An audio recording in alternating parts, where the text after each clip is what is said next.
Samedi 9 mars 2013, Madame, Messieurs, bonsoir. Merci de votre fidélité. Bienvenue dans ce journal. Attention, en Haïti, on avance les pendules. Montre, réveil et horloge d'une heure ce dimanche 10 mars 2013. À 2 h du matin, il sera 3 h. Une décision de la présidence. La comparution de l'ancien dictateur Jean-Claude Duvalier devant les juges de la Cour d'appel de Port-au-Prince, une victoire du droit selon l'expert indépendant des Nations Unies sur la situation des droits de l'homme en Haïti. Michel Forst plaide pour un procès juste et équitable. Dans l'actualité internationale, Nicolas Maduro a prêté serment vendredi soir pour succéder à Hugo Chavez à la tête du Venezuela. L'opposition conteste sa légitimité et dénonce un abus de pouvoir. Selon la Constitution, c'est le président de l'Assemblée nationale qui devrait assurer l'intérim. L'élection présidentielle post-Chavez au Venezuela aura lieu le dimanche 14 avril, a annoncé ce samedi le Conseil national électoral. Uhuru Kenyatta a déclaré vainqueur de la présidentielle du 4 mars au Kenya.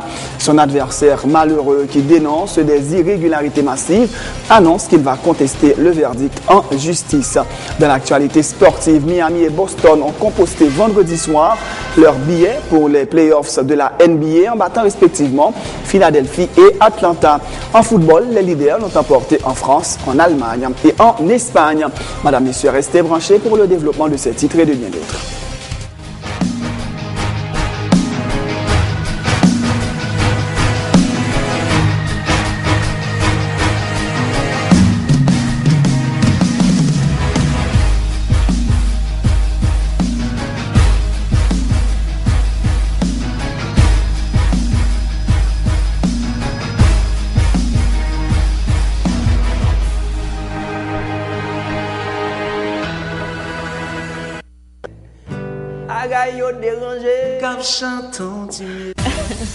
Musique, info, zin, pontin, gag, blague. Aujourd'hui, c'est le jour Gadonzin. Allô? Mr. M. VIP, variété info plaisir. Tous les vendredis 8 h du soir, reprise dimanche 6 h du soir et mardi midi sur Télé Pluriel, la chaîne 44. VIP, l'anti-stress absolu. L'année qui porte 365 jours, c'est une année homosexuelle. VIP, le meilleur du divertissement sur la chaîne 44.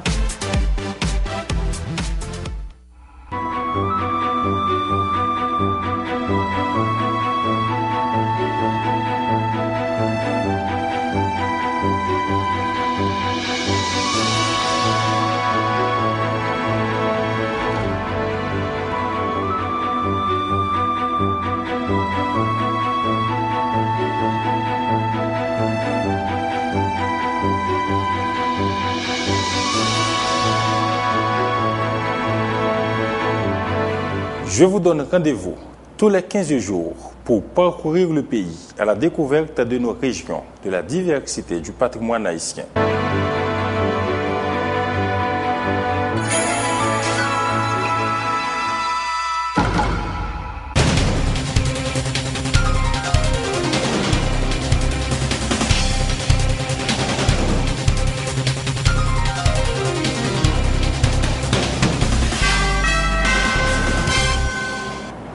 De Rechef, bienvenue dans le développement du journal. Attention, on avance les pendules, montre, réveil et horloge d'une heure ce dimanche 10 mars 2013. À 2 h du matin, il sera 3 h, informe le bureau de communication de la présidence. Avec ce changement d'heure, il fera nuit tard. L'expert indépendant des Nations Unies sur la situation des droits de l'homme en Haïti salue la décision des juges de la Cour d'appel de contraindre l'ancien président à vie à se présenter par devant le tribunal. Il s'agit d'une première victoire dans le cadre du procès engagé contre l'ancien tyran, déclare Michel Forst. Le haut fonctionnaire onusien plaide pour un procès juste et équitable. Les autorités haïtiennes enverraient ainsi un message clair que l'impunité ne saurait être acceptée dans une société qui se veut respectueuse de l'état de droit, indique Michel Forst. Il met en garde contre toute immixtion de l'exécutif dans le dossier Duvalier. La séparation des pouvoirs interdit toute interférence de l'exécutif dans les dossiers du pouvoir judiciaire, rappelle Michel Forst au micro de Jonas Doriska et Claudie Adam. J'aimerais dire un mot enfin pour terminer sur la question de l'impunité à laquelle les Nations Unies accordent, avec beaucoup d'autres, une grande importance. La haut-commissaire aux droits de l'homme et moi-même avons rappelé que la tenue d'un procès équitable de l'ancien président Jean-Claude Duvalier est un événement important qui montrerait à la population du pays que la justice fonctionne en Haïti et que dorénavant, l'impunité ne sera plus tolérée pour les crimes les plus graves. La comparution de l'ancien président Jean-Claude Duvalier devant les juges de la Cour d'appel de Port-au-Prince constitue à cet égard une victoire du droit. Vous vous souvenez que j'avais reçu avec une grande satisfaction une assurance au plus haut niveau de l'État que la justice suivrait son cours et que la séparation des pouvoirs interdirait toute interférence de l'exécutif dans le traitement judiciaire des procédures engagées. Il ne m'appartient pas maintenant de commenter une décision judiciaire lorsqu'elle sera rendue. Je ne peux à la fois prôner l'indépendance des magistrats et m'immiscer dans le cours du procès. Mais je me réjouirais beaucoup de constater que la réforme engagée dans le domaine de la justice s'accompagne d'une forte détermination à lutter contre l'impunité. Pour boucler la deuxième phase du projet T-Business, Catholic Relief Services a organisé vendredi au palais municipal à Delma 33 une foire agro-artisanale. Les exposants étaient pour la plupart des bénéficiaires du projet T-Business qui consiste à former des petits entrepreneurs en gestion d'entreprise. Plus de 600 entrepreneurs ont déjà pris part à ce projet financé par Caritas Australia à environ $1 million américains. Jonas Doriska, reportage. Des sacs, des sandales en cuir, des coffrets, des objets en argile ainsi que des produits alimentaires remplissent les étagères des exposants de cette foire agroalimentaire organisée au palais municipal de Delma par l'organisation Catholic Relief Services ce vendredi 8 mars 2013. Les organisateurs de l'événement veulent mettre en valeur et promouvoir la production locale.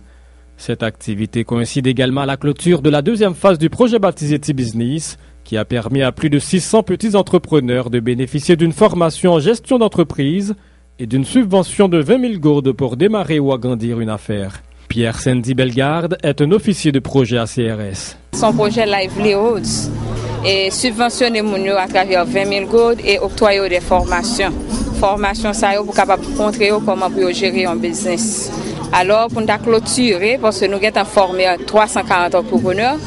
Comme bien précisé pour cette deuxième phase projet, nous avons une phase pilote qui a 300 et une deuxième nous avons 340 entrepreneurs. Nous avons parlé sur le système de gestion avec nous, comment gérer une entreprise et aussi nous parlons de marketing, budget et autres. Financé à hauteur d'$1 million américains par Caritas Australie, le projet T-Business constitue un moyen pratique pour CRS de participer à la reconstruction d'Haïti en facilitant la relance du secteur des PME après les dégâts provoqués par le tremblement de terre en janvier 2010, affirme Jocelyn Burdock, la directrice de ce projet. Et après le tremblement de terre de janvier, CRS il y a un grand projet de CRP, Community Restructure and Rehabilitation Program, dans 5 zones. 5 zones vraiment affectées sur le tremblement de terre.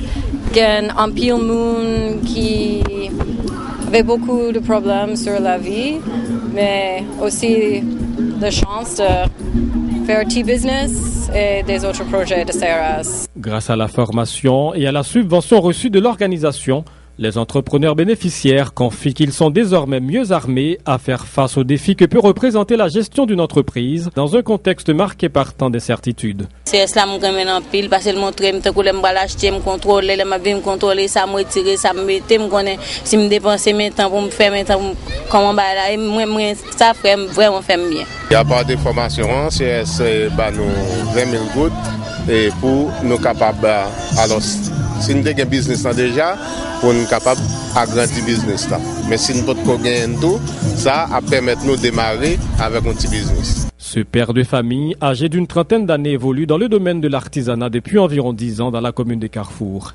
Il confectionne entre autres des sandales et des valises en cuir. Il affirme que la faiblesse de l'industrie touristique constitue un véritable handicap pour les artisans qui travaillent dans son champ d'activité. Nous ne sommes pas confortables parce que nous n'avons dégagé, nous n'avons pas de touristes qui entrent dans le pays. Si nous avons des touristes, nous avons senti au moins nous petits gens quand même. Le projet T-Business a démarré en juillet 2011 dans la zone métropolitaine de Port-au-Prince. Plus de 600 petits entrepreneurs, évoluant notamment à Christ-III, Carrefour et à Pétionville, ont déjà bénéficié d'une subvention et d'une formation en gestion d'entreprise et marketing. Selon les responsables de CRS, le projet prendra fin en décembre prochain.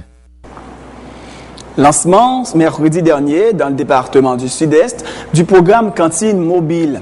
Il vise la distribution de plats chauds dans la région.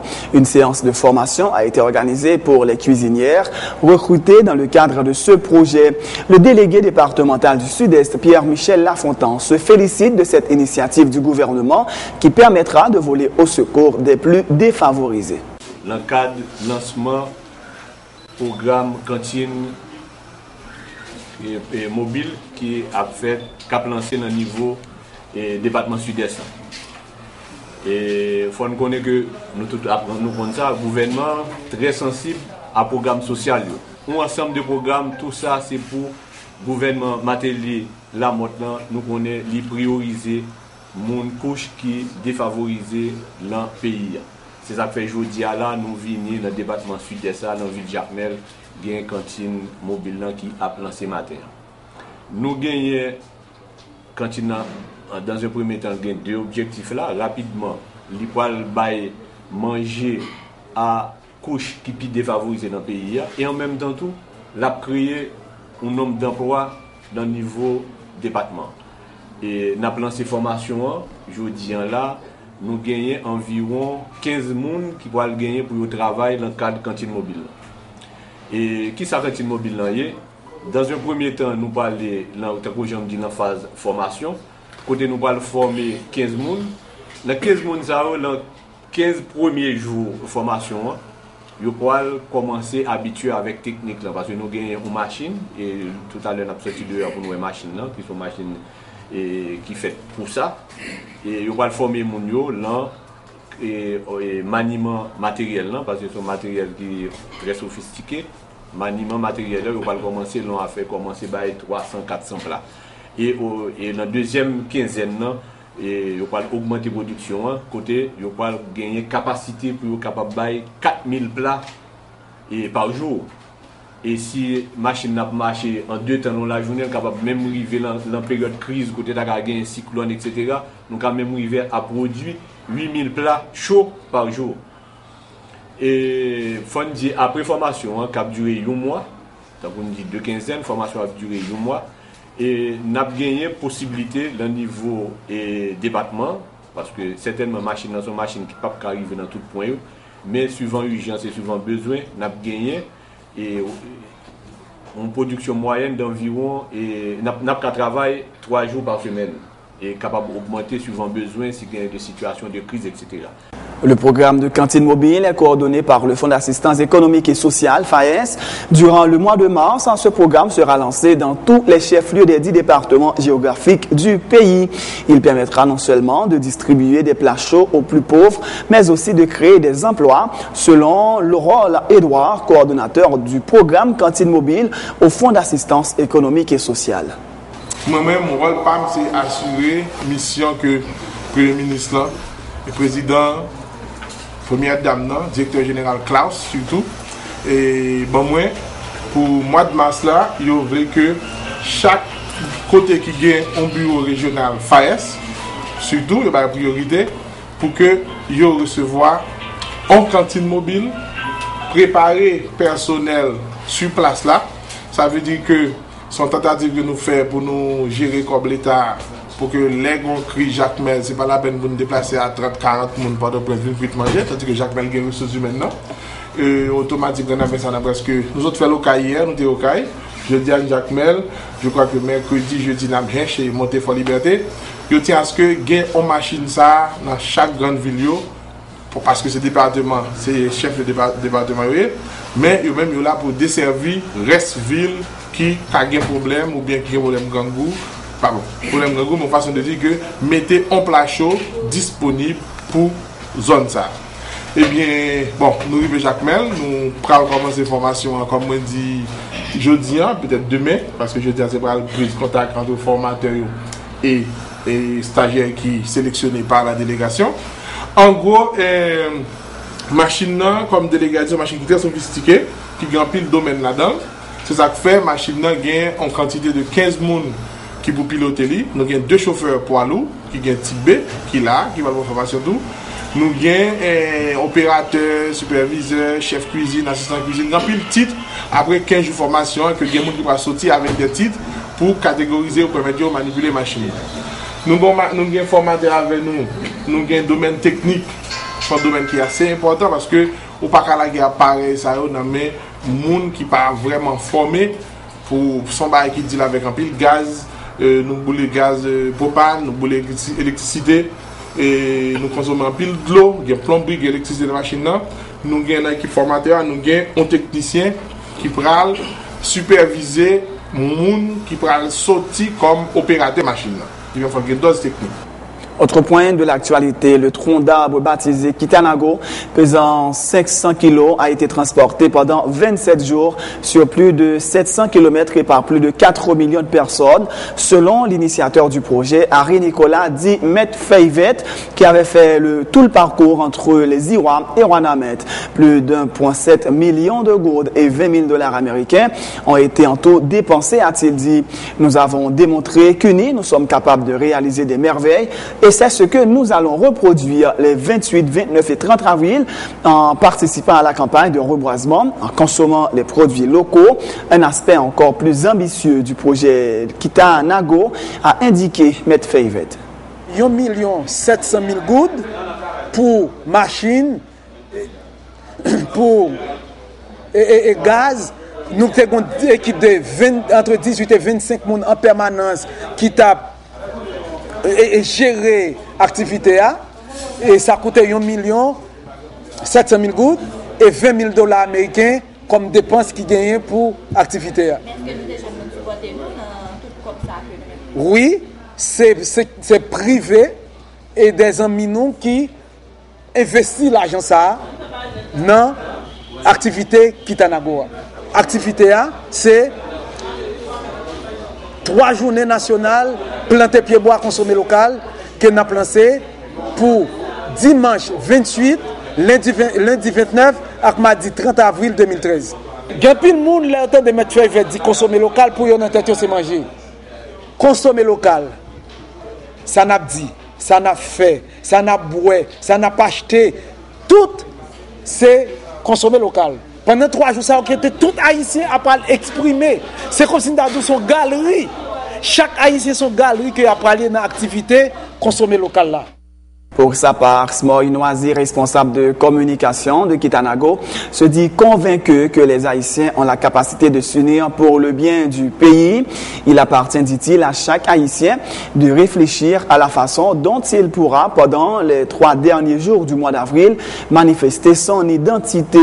Il y aura certes des difficultés, mais il y aura aussi des moyens de les contourner, assure Smoy Noisy. L'autre phase dans Kitanago que peut-être mon été ignoré ou bien oublié, c'était planter pied bois. Plantons pied bois, le rivet Wanamet, le Kitanago rivet Wanamet. Donc Kitanago rivet Wanamet, ça fait presque 33 jours. Donc nous faisons surveiller dans mi-temps nous parce que nous t'avons observé, nous t'avons gardé pour nous. Et qui ça va le passer? Est-ce que le mot d'ordre ça, il va le suivre? Le mot d'ordre là, le nous évaluer, nous sommes gardés dans 4 personnes qui étaient dans Kitanago. Et Gagnon qui va planter pied bois et nous te proposé là. Donc maintenant nous voulons profiter de toute période mois mars et mois avril là, pour culminer dans le 1er mai qui s'est fait agriculture pour mobiliser le pays pour permettre que deuxième phase ça dans le projet Kitanago à exécuter avec même état d'esprit, même engouement que qui te mené Kitanago et permettre que le traverse le pays. Nous qui t'avons habillé pendant 3 jours, c'est pas pour consommer local seulement, mais pour habiller local. Comment vous assurez ça? Eh bien, c'est chaque monde qui va choisir réponse par là. Parce que réponse par là, pas forcément joindre réponse par là. La seule chose, nous entendons sur l'idée. Et on l'idée qui valorise nous en tant qu'Haïtiens, qui valorise nous en tant que monde, qui valorise l'environnement nous, parce que si l'environnement nous pas valorisé, nous-mêmes nous pas valorisé. Donc, je ne vais pas vous proposer, mettez même chemise, peut-être que je vais le mettre joie. Je ne vais pas vous inviter au bois, même ma habille, peut-être que je vais le boire joie. Parce que ce n'est pas ce qui intéresse. Même parce que tu as réfléchi à lui, tu as bâti sur l'état d'esprit qui pourra permettre que nous tous nous retrouvions nous dans et réflexe journée, dans réflexe moment.